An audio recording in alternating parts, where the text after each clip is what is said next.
Como derrubar um preconceito histórico? Ao longo dos séculos, a homossexualidade já foi entendida de várias formas e mesmo com a evolução em tantos campos, o assunto ainda gera um entendimento polêmico e até violento. Para conversar sobre a história da homossexualidade, o Sala de Convidados Entrevista de hoje convida Luiz Correia Lima. Ele é padre jesuíta com formação em filosofia e teologia.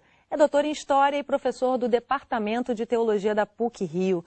Luiz, muito obrigada pela sua presença no Sala de Convidados Entrevista. É um prazer, Yasmin, estar aqui com vocês. Eu estou muito feliz por essa oportunidade. Obrigada, Luiz. Eu quero começar entendendo um pouco essa sua formação tão múltipla, né? E como é que, o que te levou a pesquisar essa questão da homossexualidade?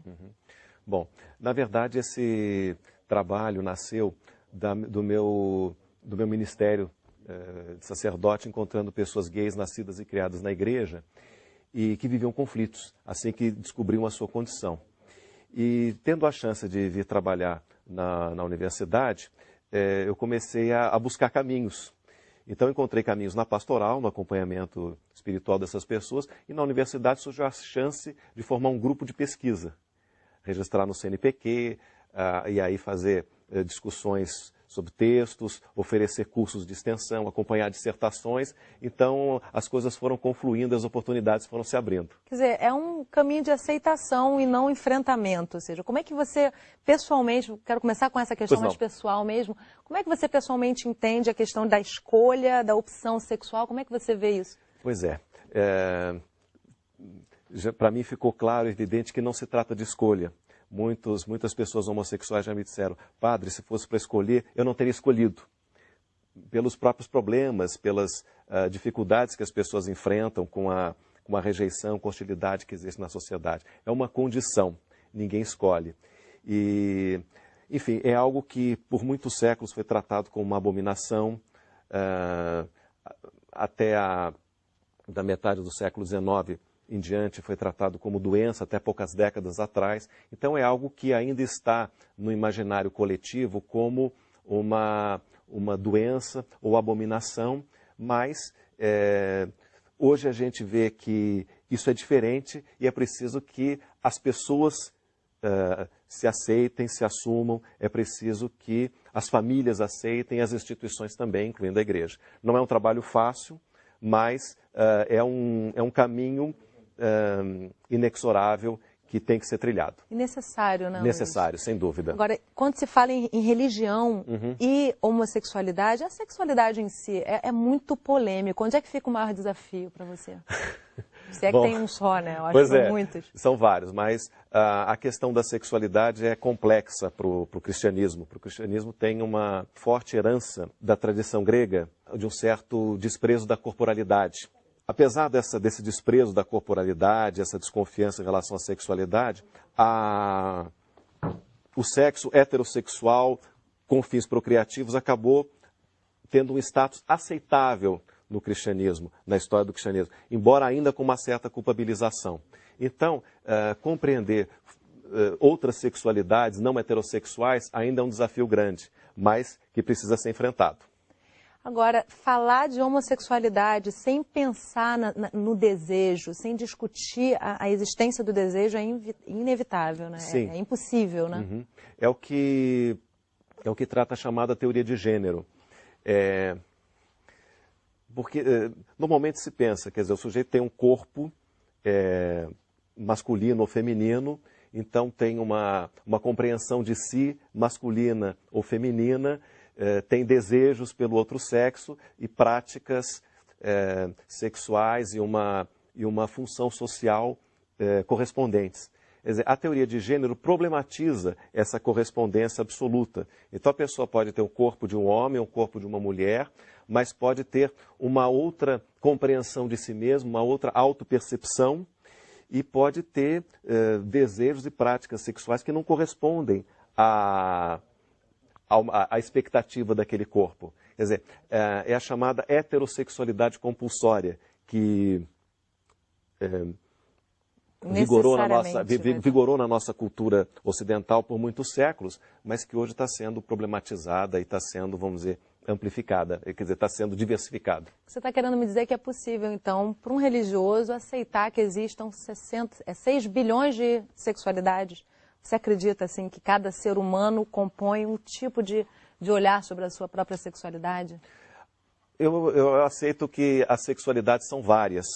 Mesmo a homossexualidade, alguns falam de homossexualidades, no plural.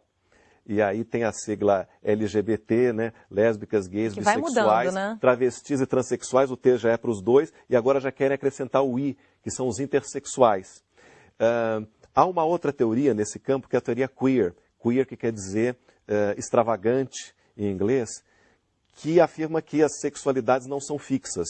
Elas não constituem identidades fixas, mas que elas são maleáveis ao longo da vida. Eu creio que para algumas pessoas isso é válido.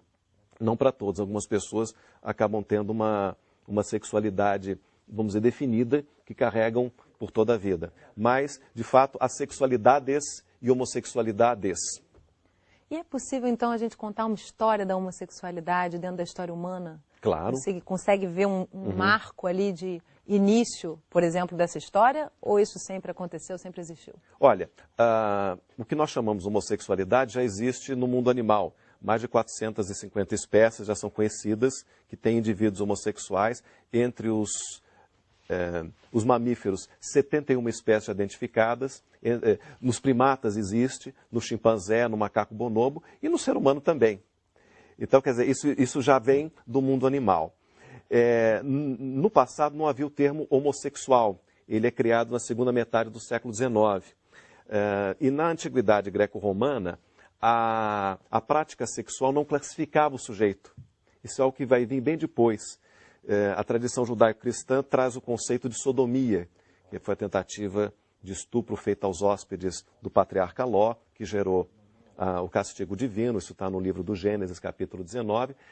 Esse pecado grave foi identificado com o homoerotismo e permaneceu por séculos como sendo um pecado nefando, algo que nem poderia ser dito, que atraía a ira divina. E era duramente punido, era crime, e os culpados eram julgados pelo tribunal eclesiástico. E, os acusados eram julgados pelo tribunal eclesiástico e os culpados eram entregues ao poder civil para serem punidos, desde com prisão até com pena de morte. Uma rápida interrupção, Luiz, antes de você continuar, até que eu acho essa história interessantíssima, mas assim, a Bíblia prega isso de alguma forma? Eles têm uma base no texto da Bíblia? Porque isso é uma discussão também, né? Algumas pessoas dizem que sim, que tem, outros dizem que não, que isso é mal entendido, cada um interpreta de uma forma. Onde é que está isso? Onde é que pode ter esse entendimento bíblico? Então, vou tentar falar rapidamente. Na Bíblia, existe uma heterossexualidade universal, uma compreensão de que Deus criou o homem para a mulher para o homem, para se unirem por toda a vida e procriarem. É aquilo que o livro do Gênesis diz, crescei-vos e multiplicai-vos. Mas, na verdade, o livro do Gênesis foi escrito quando o povo de Israel era cativo, era prisioneiro na Babilônia. Então, e era um povo minoritário. Então foi escrito não para criar uma superpopulação no planeta, mas para o povo sobreviver e continuar existindo como povo, como cultura e como religião. Mas essa heterossexualidade universal passou para a tradição. Então, havia uma interdição. Israel não podia ter os costumes dos outros povos.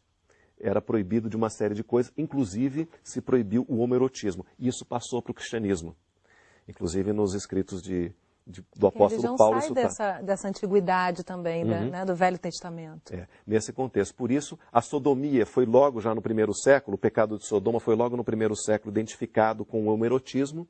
E quando o cristianismo se torna uma religião dominante, no final do Império Romano e na Idade Média, logo a sodomia é criminalizada.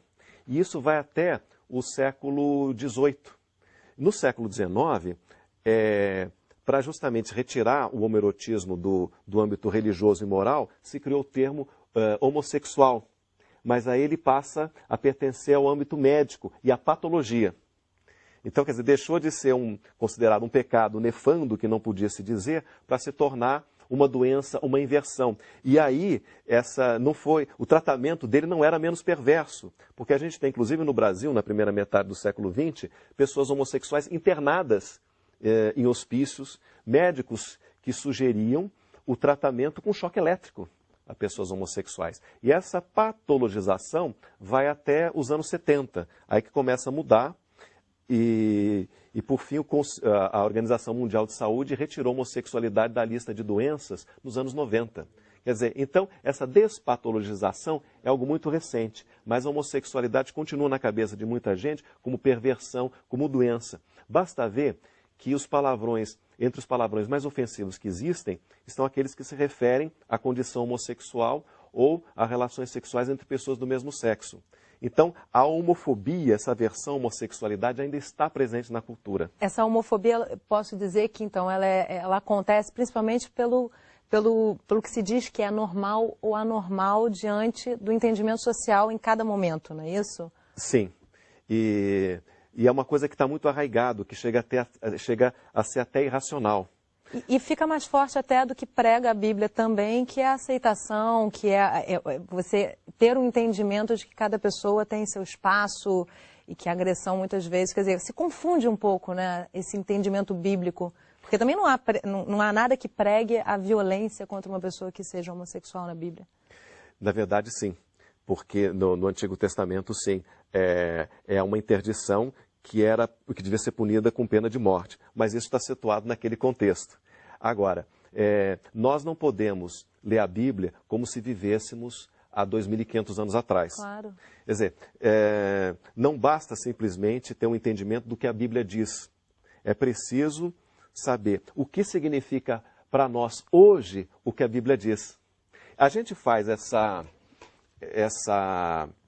esse exercício de interpretação já em muitas outras partes. Por exemplo, a Bíblia está escrita dentro do horizonte de uma cosmologia antiga, onde a Terra não se move.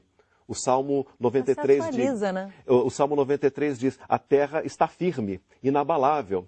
E isso até o século XVII foi entendido literalmente. Daí a razão do conflito entre a igreja e a ciência, o caso Galileu, por causa desse entendimento literal. Mas justamente a mudança da ciência, o avanço científico, permitiu colocar a gente num novo horizonte, em que a Terra se move e essas passagens bíblicas são entendidas de uma outra maneira. Da mesma forma, a questão da heterossexualidade universal. Isso faz parte de uma antropologia antiga daquele tempo. Mas hoje a gente tem evidência de que não é doença, não é reversível, então nós não podemos tratar como foi tratado na antiguidade. É preciso fazer uma releitura, porque isso faz parte da própria dinâmica da Escritura. Jesus foi um homem muito livre diante da lei. Ele ensinou que a lei foi feita para o homem e não o homem para a lei, que Deus ama incondicionalmente. E ele veio para trazer o jugo leve e o fardo suave. Então a gente precisa contemplar esses âmbitos. Precisa atualizar sempre, né, Luiz? Atualizar sempre, trazer para esses diversos âmbitos, senão nós não vamos trazer o jugo leve e o fardo suave para essas pessoas, nós vamos continuar oprimindo essas pessoas, reforçando a homofobia. Não vai levar a lugar nenhum, só a violência. Luiz, eu vou precisar fazer um rápido intervalo, estou adorando a conversa. A gente volta já, não saia daí.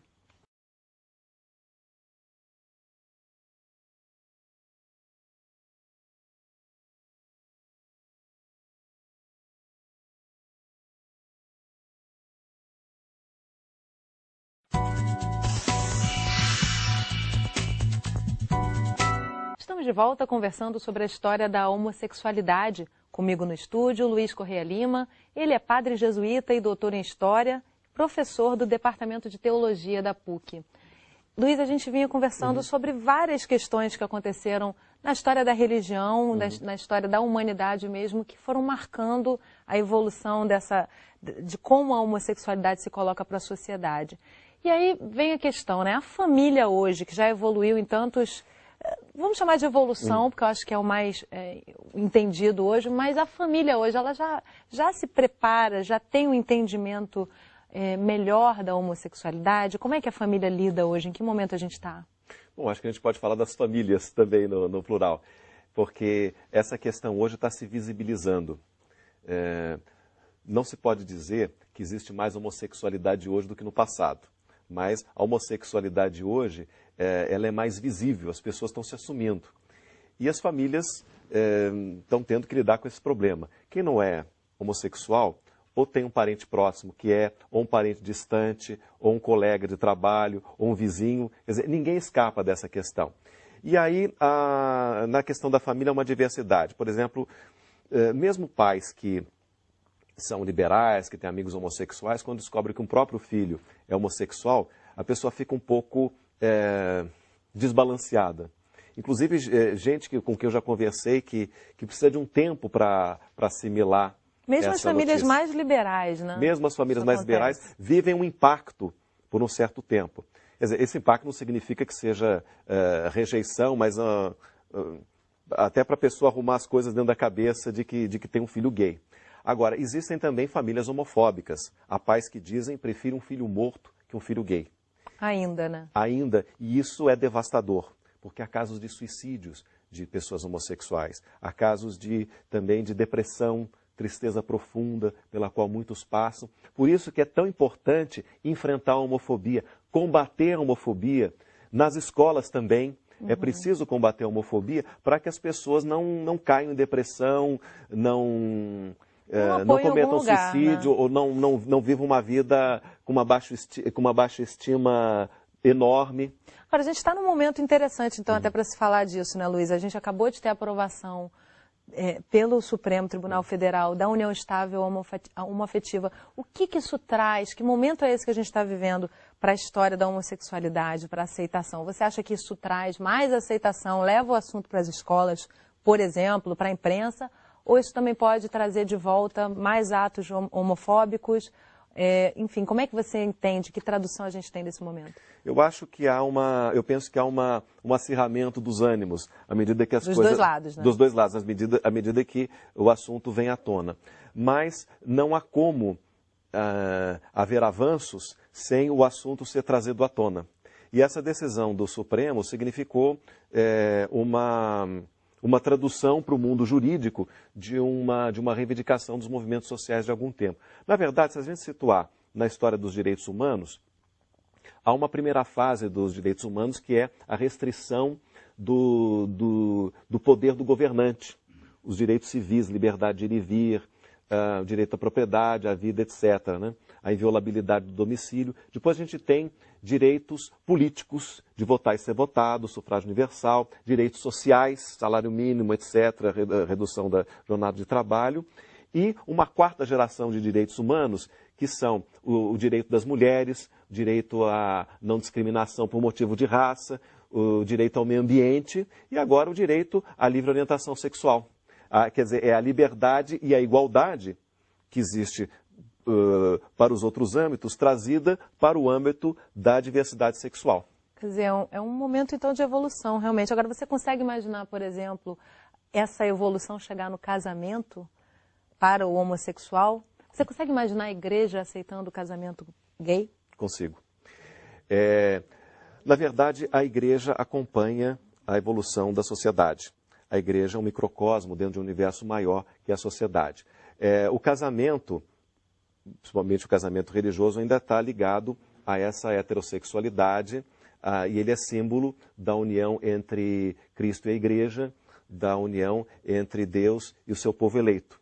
Então ele ainda está ligado a uma heterossexualidade. Mas o que a gente tem, por exemplo, em países onde a homossexualidade é aceita, no norte da Europa, alguns lugares dos Estados Unidos, igrejas evangélicas, luterana ou anglicana realizando bênçãos para casais do mesmo sexo. Na igreja católica, na Holanda, isso também acontece. Uma pesquisa da Universidade de Utrecht mostrou que 80% dos sacerdotes católicos realizam bênçãos para casais do mesmo sexo. E 50% dos padres católicos realizam essas bênçãos dentro do templo católico. Isso no Brasil é impensável, mas lá isso acontece e ninguém rasga as vestes, porque é uma coisa que já entrou na sociedade e as pessoas já assimilaram. Então, quer dizer, essas mudanças podem acontecer sim, mas elas são imprevisíveis, vão mais ou menos acompanhando a sociedade, mas a gente não tem como prever o que vai mudar, quando vai mudar e o que vai permanecer. A história é aberta. Mas não é interessante analisar que os casais héteros estão se casando cada vez menos, isso é um fato. Sim. Sim. E aí os homossexuais estão lutando por um direito de ter essa possibilidade também de casar como eles bem quiserem. Ou seja, é talvez um alcance de um direito que para o heterossexual já faz parte desde o início da história dessa sociedade que nós vivemos, atrelada à religião, enfim, que de repente agora eles estão tendo conquistas pouco a pouco e de repente talvez não seja uma forma até de dá um impulso para essa instituição, o casamento, que parece tão perdida aí nesse momento? Tudo indica que sim. Quer dizer, como a heterossexualidade é algo já tradicional na sociedade, então alguns casais já inventam novas configurações familiares ou novos pactos dentro da heterossexualidade. Então, além do casamento, existe a união estável, que é juridicamente um pouco diferente. E os homossexuais, para alcançarem a sua aceitação social, muitos postulam o casamento civil, a união estável, como essa que passou no Supremo, mas é importante que haja um mínimo de reconhecimento social para as uniões homoafetivas. E eu digo isso até como padre respaldado na teologia: se não houver nenhum reconhecimento às uniões homossexuais e nenhuma aceitação social, então as pessoas homossexuais vão acabar se casando com pessoas de outro sexo, como acontece há séculos, para fugir da homofobia reinante na sociedade, dessa hostilidade reinante na sociedade. E essa união, um homossexual que se casa com alguém de outro sexo para fugir da homofobia, essa união é nula do ponto de vista sacramental. Não há sacramento do matrimônio aí. Ela pode ser declarada nula pelo tribunal eclesiástico, no caso da homossexualidade. Ela não é religiosa. Quer dizer, mesmo que a pessoa casou na igreja, mas não é religiosa. Mesmo que a pessoa casou na igreja, se ela é homossexual enrustida e tá casando para fugir da homofobia, essa união pode ser declarada nula depois. Então é importante que os fiéis saibam disso, que a união heterossexual, o casamento tradicional, não é solução para a pessoa homossexual, em hipótese nenhuma. Porque isso acaba trazendo sofrimento para muita gente, para todas as pessoas envolvidas. Muitos vão viver a homossexualidade clandestinamente. Então, o casamento tradicional, heterossexual, não é solução para a pessoa homossexual. É colocar o problema embaixo do tapete, não? Exatamente. Agora, você anteriormente falou sobre a discussão da homofobia e da homossexualidade nas escolas. A gente também teve recentemente o caso da distribuição dos kits, que foi cancelada, enfim. Você acha que hoje a sociedade brasileira está preparada para levar esse assunto para as escolas? E até te pergunto, você acha que as crianças e os adolescentes brasileiros precisam ter essa educação de uma forma clara, abrangente, ou há realmente limitações? Porque esse kit, no caso, ele tinha imagens de casais homoafetivos, discutia realmente abertamente esse assunto. Até onde que a gente está preparado para isso? Ou, na verdade, é uma grande besteira pensar que o adolescente não tem preparo para entender plenamente essa aceitação? Pois é, a sociedade precisa discutir isso e a escola também. Na verdade, a escola já discute a sexualidade, já coloca um padrão heteronormativo, né? Desde que menino veste azul, brinca com bola, menina brinca de boneca. Quer dizer, já há uma divisão dos papéis de gêneros desde criança. Então, de alguma maneira, a sexualidade é colocada. Então, é preciso que essas questões sejam discutidas, trazidas para desarmar essa homofobia que é cruel, principalmente para os adolescentes. O adolescente que se descobre travesti, o que começa a se portar como travesti, às vezes acaba tão hostilizado que sai da escola e, por falta de formação, tem mais dificuldade no mercado de trabalho, vai acabar se encaminhando para a prostituição. Quer dizer, há uma série de consequências perversas. Por isso, a homofobia tem que ser discutida nas escolas, sim, e combatida.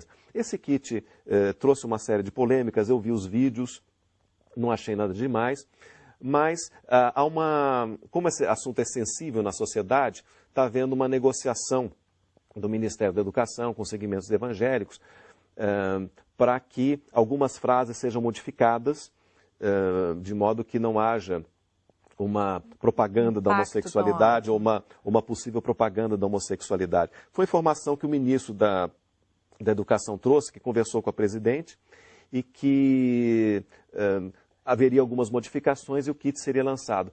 É necessário, sim, que seja lançado e que seja discutida a homossexualidade e a homofobia nas escolas. Luiz, eu estou chegando no final do programa e eu queria finalizar com uma pergunta com a qual eu abri o programa, que foi: como é que se derruba um preconceito histórico? Um pouco disso você já me falou.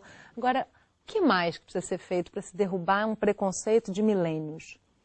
Olha, na história a mudança compõe com a não mudança e segue suas linhas de menor força. Mas é basicamente o conhecimento, o debate aberto, sem medo. E eu penso que a fé também pode ajudar. Assim como muitas vezes a religião legitimou a homofobia, ela pode ter um efeito contrário. Por exemplo, a Parada Gay de São Paulo teve aquela frase como lema: amai-vos uns aos outros, basta de homofobia. Deus criou a todos, homossexuais e heterossexuais. Cristo veio para todos. Isso é o que os cristãos acreditam, para trazer o jugo leve e o fardo suave. Então é preciso acabar com a homofobia, é preciso aceitar e amar as pessoas como elas são.